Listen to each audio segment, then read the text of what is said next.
मुंबईच्या महापौरांच्या दालनातील भोजपुरी व्हिडिओमुळे नव्या वादाला तोंड फुटलंय। झालं असं की कोणीतरी एक व्यक्ती महापौरांना भेटायला आली आणि त्यानंतर त्याने महापौरांचं भोजपुरीतून तोंड भरून कौतुक केलं। आता महापौरांना कितपत समजलं माहित नाही, पण त्यांनीही लगेच हिंदीतून आभार मानले। पण यावरून मनसे आणि युबीटी नेत्यांनी महापौरांना मराठी अस्मितेची आठवण करून दिली आहे आणि त्यावरून एक नवा वाद तयार झालाय। पाहूयात।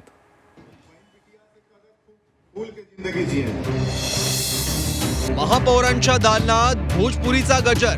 नीमन से जिंदगी अपन यापन करा, केहू ऐसा मनबळ नाही जे कर सकाला बहीण बिटिया का शोषण। भोजपुरीतून महापौरांचं कौतुक, हिंदीतून महापौरांकडून आभार। जिस घर में महिला का सम्मान होता है, जिस समाज में व्हिडिओमुळे मनसे युबीटी नेत्यांची महापौरांवर टीका।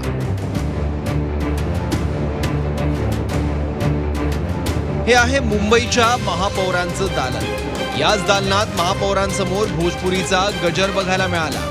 रितू दावडेंची भेट घेण्यासाठी आलेल्या व्यक्तीनं भोजपुरी भाषेतून मुंबईच्या महापौरांचं कौतुक केलं आणि महापौरांनी सुद्धा हिंदी भाषेमधून या कौतुकाबद्दल आभार मानले। बहन बिटिया से कदर खूब फूल के जिंदगी जिए, नीमन से जिंदगी अपन यापन करा, केहू ऐसा मनबळ नाही जे कर सकाला बहन बिटिया का शोषण। कैसे रउआ तत्वाधान में बहन बिटिया का खूब नीमन से होता पोषण। जहाँ रहियन बहन बिटिया भी राज करियन, खुदा उत्तर राज करते हैं। राधे राधे। यहाँ पे आए हैं और शेषनाथ ने यहाँ पे हमारी स्त्री शक्ति के बारे में बहुत ही अच्छे उद्गार यहाँ पे लिए। जिस घर में, अब मैं बोलना चाहती हूँ, जिस घर में महिला का सम्मान होता है, जिस समाज में महिला का सम्मान होता है, वो समाज आगे जाता है, वो घर आगे जाता है। और जिस पार्टी में महिला का सम्मान होता है, वो भारतीय जनता पार्टी भी आगे जाती है। अब भोजपुरी ही भाषा बिहार आणि उत्तर प्रदेशच्या काही भागात बोलली जाते, मग मुंबईच्या महापौर दालनात ही भाषा बोलण्याचा काय संबंध, असा प्रश्न आता विचारला जातोय। आधी भोजपुरीचा गजर आणि त्यानंतर रितू दावडेंनी हिंदीतून मानलेले आभार यामुळे वाद निर्माण झालाय। महापौर रितू दावडेंवर मराठी अस्मिता विसरल्याचा आरोप मनसेनं केलाय। तसंच भविष्यासाठी हे चांगलं नसल्याचं म्हटलंय। तर ठाकरे गटाचे नेते सचिन अहिर यांनी आगे आगे देखो होता है क्या असं म्हणत महापौरांवर टीका केली आहे। काय होतं काय माहितीये का, इथे ह्या भाजपवाल्यांचा प्रॉब्लेम काय माहितीये का, ह्यांना अस्मिता नावाचा, भाषेचा अस्मिता किंवा आपल्या राज्याची अस्मिता, हे सगळं ना सत्तेच्या लालसेपोटी सगळं विसरून गेले ते लोक आणि मताच्या लालून चांगळांसाठी सर्व लोकांचं कारण नसताना अवास्तव लाड करतायत। आणि मला वाटतं की हे महाराष्ट्राच्या आणि मराठी भाषेच्या आणि आपल्या संस्कृतीसाठी भविष्यासाठी चांगलं नाही आहे। याचा थोडा त्यांनी विचार करायला हवा।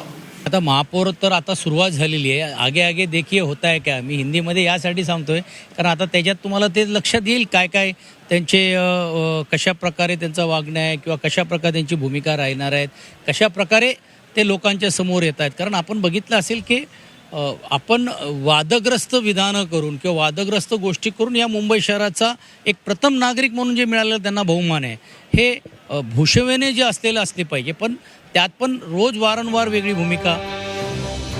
मनसे शिवसेना युबीटी नेत्यांच्या या टीकेवर भाजपनेही प्रत्युत्तर दिलंय।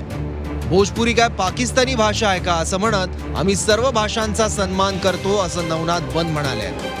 तसंच तुम्हाला प्रियंका चतुर्वेदी चालतात, मग भोजपुरी भाषा का नाही असा सवालही केलाय। मुळामध्ये भोजपुरी ही काय पाकिस्तानची भाषा आहे का? भोजपुरी ही भारतीय भाषा आहे। आम्ही मराठीचा सन्मान करतो, आम्ही कोकणीचा सन्मान करतो, आम्ही आदिवासींचा सन्मान करतो, आम्ही सर्वांचा सन्मान करतो। आम्ही कुठल्याही भाषेचा द्वेष करत नाही।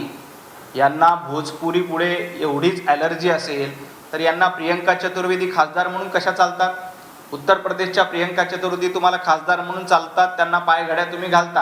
आणि इथं कोणी भोजपुरीमध्ये निवेदन दिलं, भोजपुरी म्हटलं तर तुम्हाला लगेच बुडाखाली आग लागते।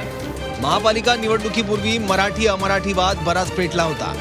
बाकी गुजराती मारवाडीवरून वाद काही नवीन नाहीये, पण आता वादांच्या याच शृंखलेत भोजपुरी भाषेची सुद्धा भर पडली आहे। ब्युरो रिपोर्ट, झी 24 तास, मुंबई।